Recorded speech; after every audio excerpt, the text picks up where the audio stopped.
Buenos días. Hoy día tenemos una entrevista a la doctora Merly Rivera, tecnóloga médica egresada de la Universidad Villarreal. Vamos a hablar en este momento sobre el tema de la ambliopía, más conocido como lo que es el ojo vago. Buenos días, doctora, ¿qué tal? ¿Qué nos podría decir sobre este tema que es la ambliopía? Buenos días. Ante todo, te agradezco mucho por la iniciativa del Instituto Superior San Pablo que está teniendo para desarrollar este tema de la ambliopía, que es un tema muy importante.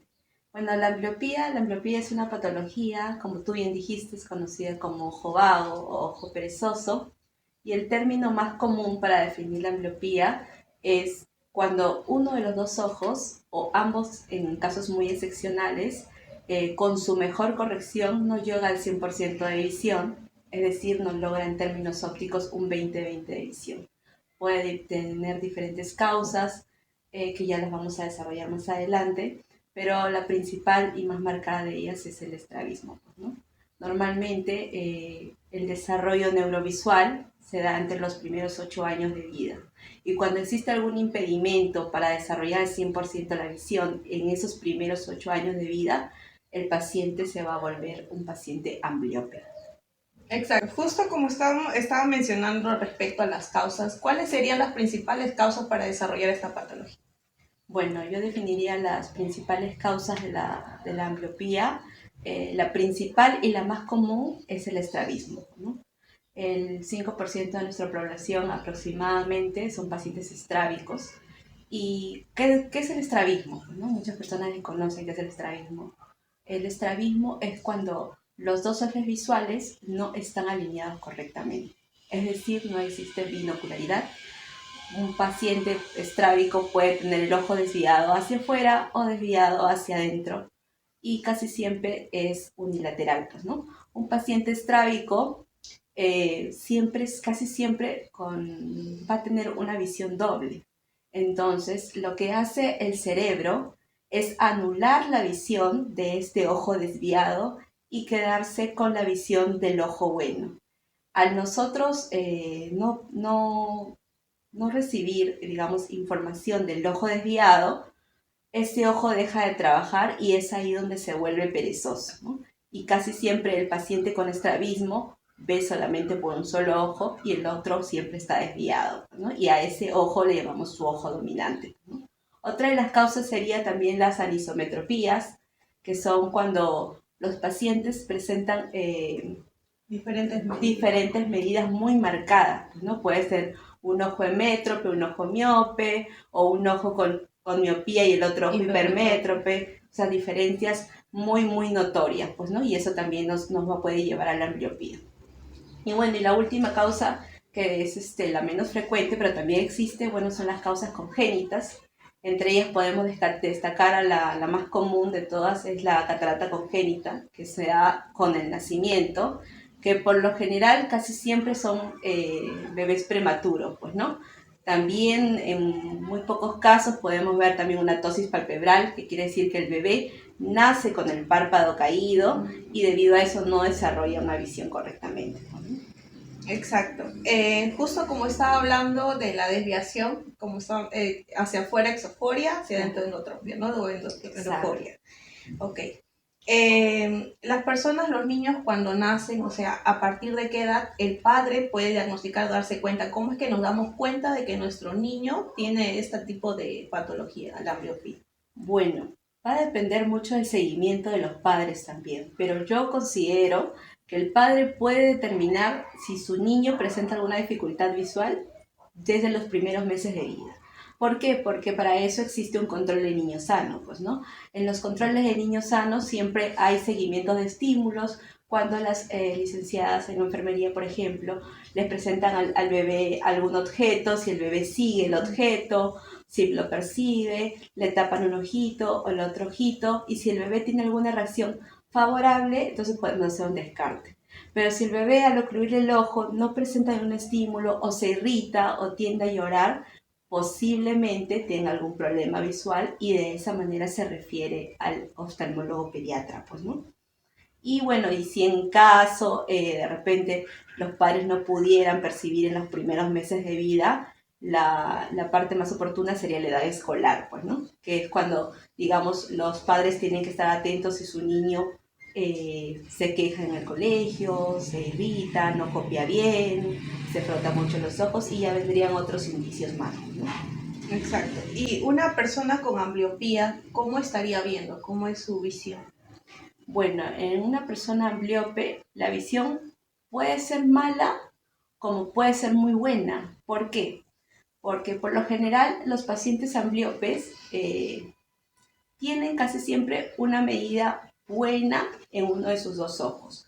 Puede ser un paciente hemétrope que tenga 20/20, 20/15 incluso de visión y su otro ojo es el ojo perezoso. Esa persona no va a referir ningún problema porque siempre va a tener muy buena visión, sobre todo si son pacientes jóvenes o si son niños, no van a referir ninguna incomodidad.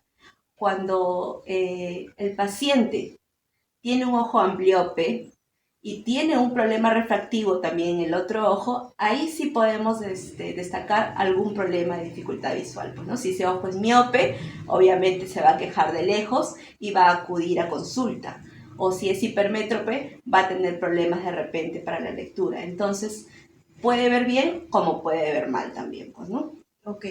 Y cuando son personas, por ejemplo, que creo que se ve en la mayoría de casos, a veces ni cuenta se dan, cuando son jóvenes mayor de 18 años o hasta adultos, no saben siquiera que tienen ambliopía. O sea, ellos piensan que no ven y es parte de no ver bien, como se dice, no veo bien hasta que ves bien, ¿verdad? Y cuando se hace la refracción, uno se da cuenta que un ojo es ambliope. ¿Cuál sería la diferencia, o sea, de que es ambliopía o un defecto refractivo? Bueno, para nosotros una ambliopía es cuando no logramos el 20/20. Por ejemplo, una persona que tiene una medida muy alta y acude a consulta, así tenga 4, 5 o 6 de astigmatismo, tenga una medida muy alta, pero logra el 20/20 de visión, no es para nosotros un paciente con ambliopía.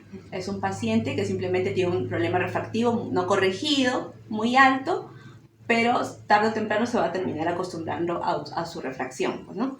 Pero si una persona con su mejor refracción, con lentillas, con lentes de contacto, con cirugía láser o cualquier otro método que podamos utilizar, no logra un 20/20 de visión, ese es un paciente ambliope. Okay. Y en este caso, ¿cuál sería el tratamiento a seguir? Para los niños y tanto para adultos? Bueno, en los pacientes pediátricos, lo que normalmente yo suelo manejar son el tratamiento con parches. No todos los pacientes se le puede dar el tratamiento con parches. Por ejemplo, ¿no? Si tengo un niño que tiene un ojo que es 20/20 y el otro ojo es el ojo perezoso, ¿puedo trabajar con parches? Sí, puedo trabajar con parches. Pero si tengo un niño que acá tiene 4 de miopía, por ejemplo, y el otro ojo es perezoso, no lo puedo parchar. ¿Por qué? Porque al yo parcharlo, el niño posiblemente va a presentar alguna incomodidad o de repente no se va a acostumbrar al tratamiento con parches. Nuestra primera opción sería primero corregirle el problema de la miopía, que se adapte un tiempo y luego vamos ya con el tratamiento de parches, pues, ¿no? Y eso puede variar dependiendo de las horas. En lo personal, yo no considero los tratamientos de parches, en lo que en general, bueno, varios colegas dan 4 horas de parches, 6 horas de parches, 8 horas de parches. Para mí no funciona, o sea, en lo personal. 2 horas de parches para mí son suficientes. ¿Por qué? El principal motivo para los parches es que el niño tenga fijación. ¿De qué sirve parchar a un niño si lo vas a llevar al parque? ¿De qué sirve parchar a un niño si de repente va a estar jugando? El niño tiene que estar parchado cuando está utilizando su visión. Es decir, cuando está copiando la pizarra, cuando está mirando la televisión, cuando está haciendo las tareas. Ese es el momento perfecto para nosotros llevarnos a terapia de parche. Porque lo que hacemos dando tantas horas de parche es más bien agobiar al niño, estresarlo y muchas veces podemos generar otras consecuencias, ¿no? Y bueno, en el tratamiento de adultos se dice la teoría que supuestamente hasta los 8 años podemos ayudar, pero en lo personal también me ha tocado por experiencia que sí hay mejora en los pacientes ambliopes adultos. Sí podemos ver una mejora. Claro, no es tan buen pronóstico como en la niñez, exacto, pero sí hay una mejora, sobre todo si el paciente adulto es un paciente constante, es un paciente que sigue todas tus indicaciones, sí podemos ayudarlo, pues, ¿no? Y para eso también existen terapias visuales, los cobertés, ejercicios con ortóptica, con pleóptica, pero ya sería, digamos, un tratamiento mucho más estricto, mucho más largo, pues, ¿no? Pero sí, definitivamente hay una mejora. Solo una mejora, pero no llegan al 2020. No, muy poco. Muy poco. Más en los niños porque obviamente están en desarrollo. Claro, exactamente. Ok. Ese sería el tratamiento, como nos dice, terapias visuales y lo que son los parches oclusores, ¿verdad? ¿Y alguna cirugía para la ambliopía existe? No, definitivamente no. No existe ninguna cirugía que te pueda corregir la ambliopía. Cuando un paciente es ambliope, digamos, yo tengo un ojo hemétrope y un ojo ambliope 20/50. Si yo me dice, ay, ¿sabe qué, señorita? Yo tengo ojo perezoso, pero cuando cumplo la mayoría de edad me voy a operar, ¿no? Está totalmente equivocado. Bueno, si ese ojo ambliope tiene 4 de astigmatismo y se opera, entonces le van a corregir sus 4/50. Si yo me dice, ay, ¿sabe qué, señorita? Yo tengo ojo perezoso, pero cuando cumplo la mayoría de edad me voy a operar, ¿no? Está totalmente equivocado. Bueno, si ese ojo ambliope tiene 4 de astigmatismo y se opera, entonces le van a corregir sus 4 de astigmatismo, pero va a seguir viendo su 20/50. O sea, las cirugías lo únicamente que le van a corregir es que no va a usar correctores, nada más. O sea, no va a usar sus lentillas, pero siempre va a ver hasta donde ve con su mejor corrección. No va a ver más y va a seguir siempre siendo ambliope. A menos que siga un tratamiento visual, okay. ¿no?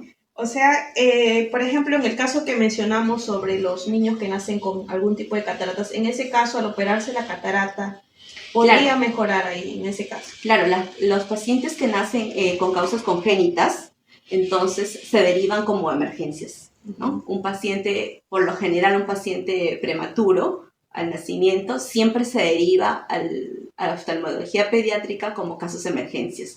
Y de inmediata la primera opción es cirugía, ¿no? Y casi siempre tiene un buen pronóstico. Okay. Como el ptosis palpebral y el otro que sería la catarata congénita. Para poder mejorar ahí. Ok.